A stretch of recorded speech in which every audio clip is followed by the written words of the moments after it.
Your child talks back more, ignores instructions, meltdowns feel louder, boundaries feel negotiable, and a tiny, uncomfortable thought keeps creeping in. What if gentle parenting is actually encouraging the attitude I worry my child might grow into? You chose gentle parenting because you didn't want fear, shame, or yelling shaping your child. You wanted connection, respect, emotional safety. But lately, it might feel like the respect is only flowing one way. You explain calmly, you validate feelings, you offer choices, and somehow the power struggles just keep getting bigger. The negotiations never end, the eye rolls last longer, and you can't shake the worry that your patience is being mistaken for weakness. No parent wants to raise an entitled, dismissive, or defiant adult. That fear is real, and it doesn't mean you're failing. Here's the truth. Gentle parenting does work, but only when paired with firm leadership and clear limits. Without boundaries, empathy can feel like permission. Without structure, calm can feel like chaos. In this video, we break down 5 gentle parenting mistakes that quietly backfire and exactly how to fix them without yelling or abandoning your values. Small adjustments can completely change your child's behavior over the long term. Mistake number 1. Confusing gentle with permissive. One of the biggest misunderstandings about gentle parenting is thinking that being kind means avoiding firmness. Imagine this. Your 4-year-old refuses to put on shoes. You explain why it's important. You offer choices. 5 minutes become 15. Now you're late. Or your 8-year-old rolls their eyes and says, "I don't have to," when asked to clean up. Instead of setting a clear boundary, you start negotiating. How about in 5 minutes? What if I help? What feels fair to you?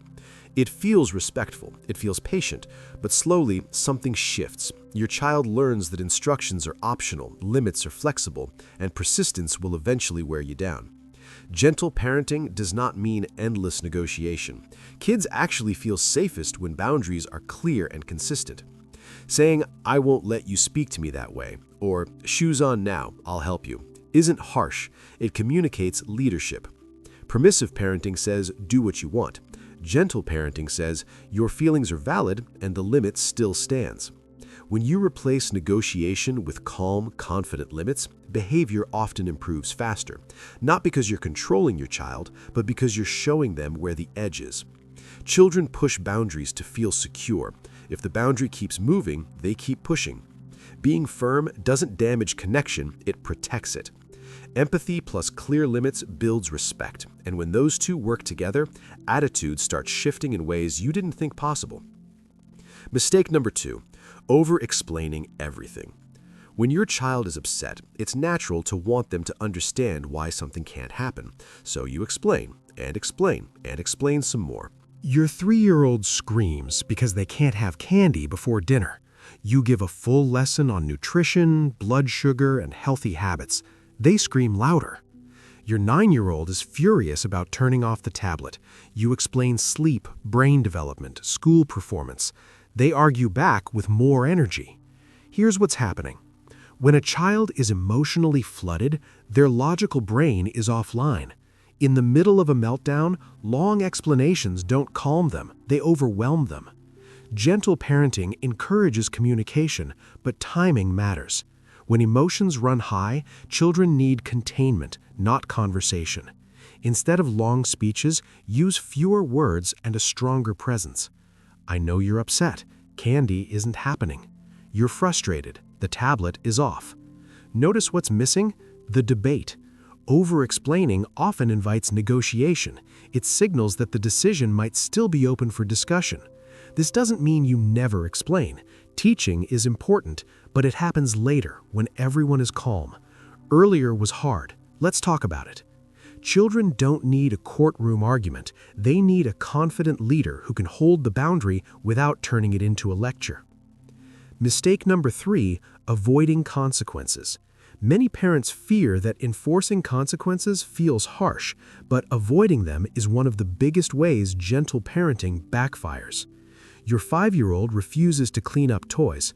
You remind, then remind again, hoping they'll learn without any real consequence. Hours later, the toys are still on the floor. Or your 8-year-old lies about homework. You want to respect autonomy, so you let it slide until grades start slipping. Avoiding consequences doesn't protect your child. It teaches that choices have no outcome. Gentle parenting is not permissiveness.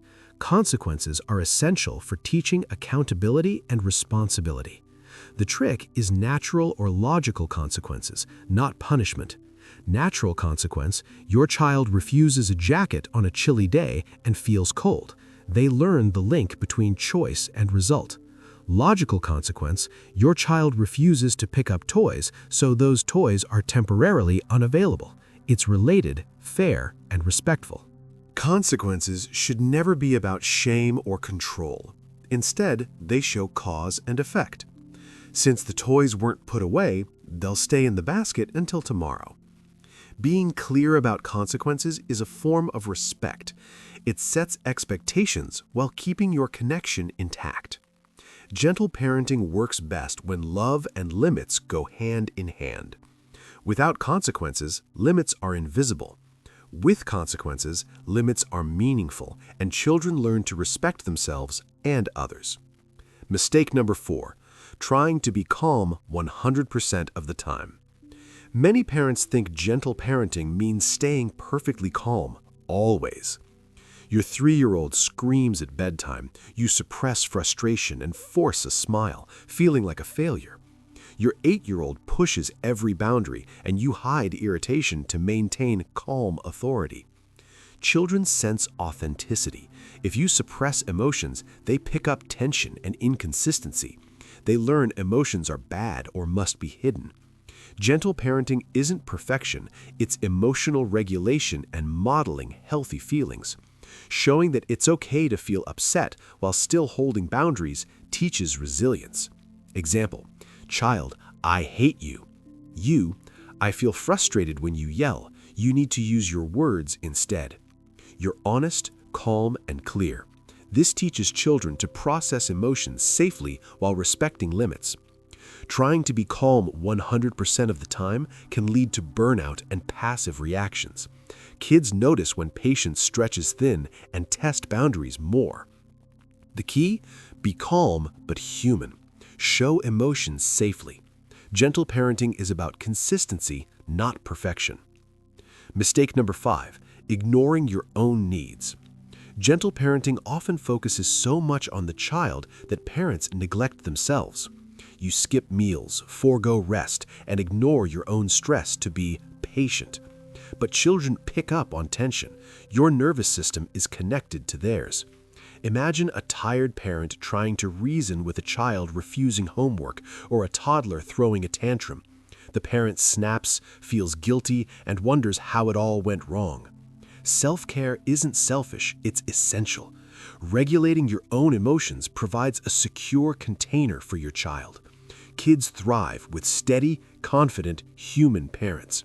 Simple strategies: pause and breathe before responding. Take short breaks when possible.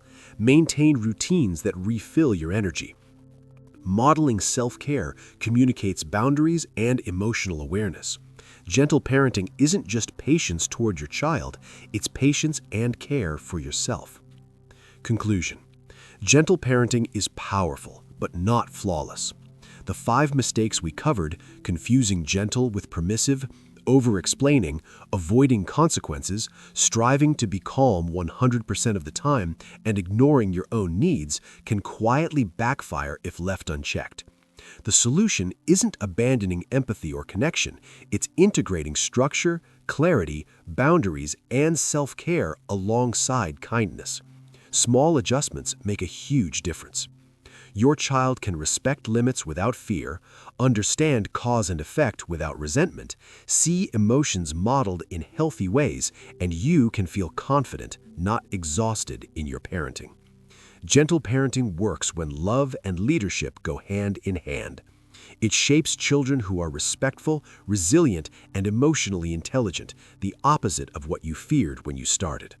Remember, gentle does not mean weak. Kind does not mean permissive.